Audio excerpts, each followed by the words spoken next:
AP DGP Kasireddy Rajendranath Reddy time అయిపోయింది. జగన్మోహన్ రెడ్డికి దిమ్మ తిరిగి బొమ్మ కనిపించేటువంటి రోజులు వచ్చేసాయి. ఇన్నాళ్ళు పోలీసులను తన బానిసలుగా చేసుకొని పరిపాలించినటువంటి జగన్మోహన్ రెడ్డికి ఇది ఊహించినటువంటి షాక్ అని చెప్పుకోవచ్చు.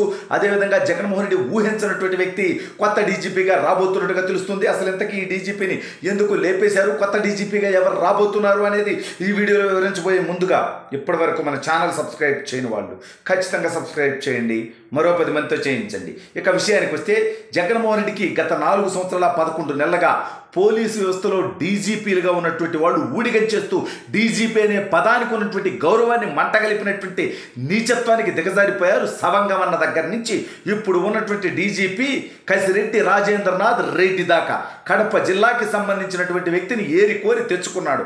అదేవిధంగా సీఎస్గా కూడా జవహర్ రెడ్డి గారినే తెచ్చిపెట్టుకున్నాడు. తను మళ్ళీ నా బీసీలు, నా ఎస్సీలు, నా మైనార్టీలు అంటాడు. ఈ సిగ్గులేనటువంటి ముఖ్యమంత్రి ఒక బీసీయో, ఒక ఎస్సీయో, ఒక మైనార్టీయో, ఒక ఎస్టీయో డీజీపీగానో సిఎస్గానో ఉండడానికి అర్హత లేదు అనేటువంటి ఆలోచన జగన్మోహన్ రెడ్డి అనేటువంటి నీచమైనటువంటి వ్యక్తిది. లేదా తను చేసేటువంటి తప్పుడు పనులకి కులం ద్వారానో మతం ద్వారానో తప్పుడు పనుల్లో భాగస్వామ్యం చేయొచ్చు, తన మాట వింటారనేటువంటి ఉద్దేశంతో అటువంటి వాళ్ళని బానిసలుగా పెట్టుకుంటాడు. అయితే ఏపీ డీజీపీగా ఉన్నటువంటి కసిరెడ్డి రాజేంద్రనాథ్ రెడ్డి ఎంత చేతగానటువంటి వ్యక్తి అనేది మనం గత కొద్ది సంవత్సరాలుగా చూస్తూ ఉన్నాం. ప్రతిపక్షాల మీద అక్రమ కేసులు పెడతాడు. అధికారంలో ఉన్నటువంటి వాళ్ళు ఎంత నీచానికి దిగజారినా కనీసం కేసు కూడా పెట్టనటువంటి దౌర్భాగ్యానికి దిగజారుతాడు. సవంగం అన్న కూడా గతంలో చంద్రబాబు నాయుడు గారి వాహనం మీద రాయి వేసినప్పుడు ఇది భావ ప్రకటన స్వేచ్ఛ అనేటువంటి నీచమైనటువంటి మాట మాట్లాడాడు. రేపు అదే సవంగం అన్న మీద కూడా ఉన్న రాళ్ళు ఎత్తే పిచ్చకొట్టుడు కొడితే దాన్ని భావ ప్రకటన స్వేచ్ఛ అని అనొచ్చా? అనకూడదు కదా. సిగ్గు ఎక్కువ లేకుండా మాట్లాడాడండి దౌర్భాగ్యుడు. సరే, ఇప్పుడు ఉన్నటువంటి డీజీపీ విషయానికి వద్దాం. ఈ డీజీపీ ఎన్నికల సందర్భంలో రాష్ట్రంలో అరాచకం సృష్టించి అధికార పక్షానికి అనుకూలంగా పనిచేస్తూ ప్రతిపక్షాన్ని వేధించి జగన్మోహన్ రెడ్డికి లాభం చేకూరుద్దాం అనుకుంటున్నాడు. అయితే ఈ డీజీపీని లేపేయడానికి ఎన్నికల సంఘం రంగం సిద్ధం చేయటం, కొత్త డీజీపీగా ఎవరు వస్తారు? అయితే ఏబీ వెంకటేశ్వరరావు గారు అనేటువంటి టాకు నడుస్తూ ఉంది. ఆయన మీద ఉన్నటువంటి కేసుకు సంబంధించినటువంటి తీర్పు ఈ నెల 24వ తేదీ లోపు వచ్చేటువంటి అవకాశం ఉంది. దాని తర్వాత ఆయన డీజీపీ అయితే జగన్మోహన్ రెడ్డి గారు రౌకమొగుళ్ళ తగులుకునేటువంటి అవకాశం ఉంది. ఏదైతే రఘురామకృష్ణరాజు గారు గత 4 సంవత్సరాలుగా అతను తుత్తర తెచ్చాడో అదేవిధంగా ఈ వ్యక్తిని ఏబీ వెంకటేశ్వరరావు గారిని వెంటాడి వేధించాడు జగన్మోహన్ రెడ్డి. తను అనేక సార్లు సస్పెన్షన్లు విధించాడు. దీనికి ఇప్పుడు అతను డీజీపీ అయి కూర్చుంటే జగన్మోహన్ రెడ్డి కింద ఎట్లుంటుందంటే నిప్పుల కుంపటి పెట్టినట్టు అవుతుంది. లేదా ద్వారకా తిరుమలరావు గారు కూడా కావచ్చు అనేటువంటి టాక్ ఉంది. సరే, ఎవరైనప్పటికీ ఇంత ఊడిగమైతే చేరని నమ్ముదాము.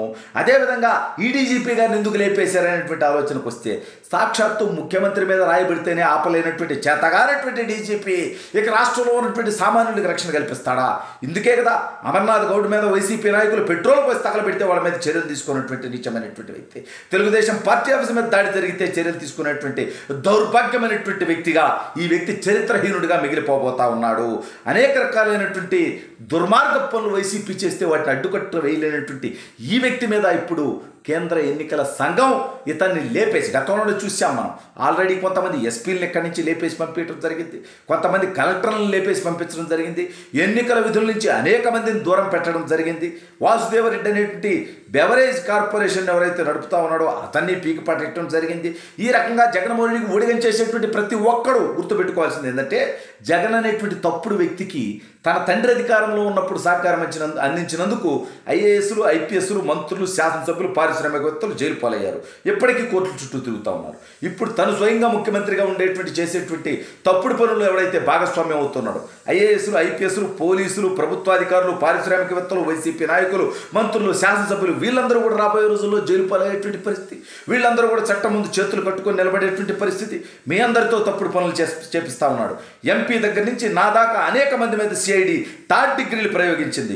ఒక్కొక్క నా కొడుకు తొత్తర కరెక్ట్గా 4 రోజుల తర్వాత వెంటాడి వేధించి మరీ తీర్చబోతా ఉన్నాం. అంటే వేరేలా కాదు, వెంటాడి వేధించంటే చట్టపరంగా, న్యాయపరంగా, న్యాయస్థానాల ద్వారా మాత్రమే వాళ్ళ మీద చర్యలు తీసుకుంటాం. వ్యక్తిగతంగా దాడులు చేస్తామనేటువంటి భయం ఉండొచ్చు. సరే, ఏది ఏమైనప్పటికీ జగన్మోహన్ రెడ్డికి తగిలింది ఒక రాయి అయితే ఇది హత్యాయత్నం అంట. దీన్ని తెలుగుదేశం పార్టీకి అంటగట్టేటువంటి ప్రయత్నం చేయటం. అసలు ఎందుకు రాయి వేసిన రా అంటే ఆ రాయి సతీష్ని అతను ఏమంటాడంటే నాకు 350 రూపాయలు డబ్బు, ఒక క్వార్టర్ బాటిల్ జగన్మోహన్ రెడ్డి మీటింగ్కి వస్తే ఇస్తామన్నారు. అది ఇవ్వలేదు కాబట్టి నేను రాయితో విసిరేసాను, ఫ్రస్ట్రేషన్తో విసిరేసాను. నాకే కాదు మా వాళ్ళందరికీ కూడా 350 రూపాయలు ఎగ్గొట్టారన్నాడు. కేవలం 350 రూపాయల కోసం జగన్మోహన్ రెడ్డి మీద రాయటం నేరం అని అనబడినప్పటికీ 350 రూపాయలు ఇవ్వకపోవడం కూడా నీచం కదా. వాళ్ళకి మాటిచ్చి ఒకటి తీసుకురమ్మన్నాడు. ఆ కోపంతో ఆవేదంతో భావప్రకటన స్వేచ్ఛతో వాడు రాయేసి ఉంటారు. సరే రాయటాన్ని మనం సమర్థించట్లా, బట్ రాయటానికి రీజనబుల్గా రీజన్ ఉంది వాళ్ళ దగ్గర అని నేను చెప్తున్నా. సరే ఏది ఏమైనప్పటికీ ఈ చేతగానటువంటి డీజీపీ గారిని, పెన్షన్లు పంపిణీ చేయడం చేతగానటువంటి సిఎస్ గారిని ఇద్దరిని కూడా ఈ రాష్ట్రం నుంచి లేపేస్తే, వాళ్ళ పదవుల్లో నుంచి పక్కన పెడితే, జగన్మోహన్ రెడ్డికి ఊడిగని చేయటం అనేది ఆగితే ఈ రాష్ట్రంలో ప్రజాస్వామ్య పరిరక్షణకి ఈ ఎన్నికల సంఘం తీసుకున్నటువంటి మరొక మంచి నిర్ణయంగా మిగులుతోంది అది. ఏది ఏమైనప్పటికీ డీజీపీ దగ్గర నుంచి జగన్మోహన్ రెడ్డికి ఊడిగని చేసినటువంటి ప్రతి ఒక్కరి ఉద్యోగాలు కూడా ఖచ్చితంగా ఊడిపోతాయి.